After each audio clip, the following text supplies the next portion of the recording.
हिमांशी खुराना ने अपने ब्रेकअप के ऑलमोस्ट 3 साल बाद कुछ ऐसी चीजें शेयर की हैं जो कि ज्यादा क्लैरिटी देती हैं that why this beautiful couple broke up. जिन लोगों को नहीं पता, हिमांशी खुराना और आसिम बिग बॉस सीजन 13 में मिले थे। उस टाइम पर हिमांशी ऑलरेडी इंगेज थी, पर Asim really liked Himanshi even though he knew she was engage. Asim Himanshi से शो में फ्लर्ट करता हुआ काफी बार दिखता था। हिमांशी के मना करने के बाद भी Asim just couldn't stop himself. दोनों के बीच काफी क्लोज बॉन्ड दिखता था। इनफैक्ट आसिम ने हिमांशी के बर्थडे पर एक केक भी बनाया था। आसिम काफी क्लियर था about his feelings for Himanshi. Himanshi on the other hand Asim को सिर्फ दोस्त ही मानती थी। एलिमिनेशन के बाद जब हिमांशी शो में री एंटर करती हैं तो वो आसिम का कनेक्शन बन के आती हैं। तब वो बताती है कि उनकी एंगेजमेंट टूट गई है and now she is single. Re entry के बाद दोनों और क्लोज हो गए थे। इनफैक्ट आसिम ने हिमांशी को प्रपोज भी कर दिया था और बाहर लोग भी इन्हें काफी पसंद करने लगे थे। बिग बॉस के बाद दोनों एक साथ काफी प्रोजेक्ट्स में दिखे थे, बट फिर दिसंबर 2023 में दोनों का ब्रेकअप हो जाता है। ब्रेकअप का रीजन यही था कि हिमांशी और आसिम दोनों अलग अलग रिलीजन से आते हैं। ब्रेकअप के बाद जो हिमांशी और आसिम की ऑडियंस थी, उनका यही क्वेश्चन था कि ये डिस्कशन शो के टाइम पे या शो के बाद क्यों नहीं हुआ।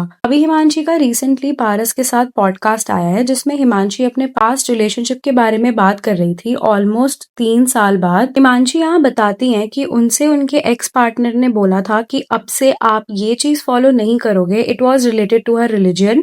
एक सामने वाले की बात नहीं बताऊंगी। एक रात ऐसा इंसिडेंट हुआ कि मुझे बोला गया कि ये चीज तुम नहीं कर सकते।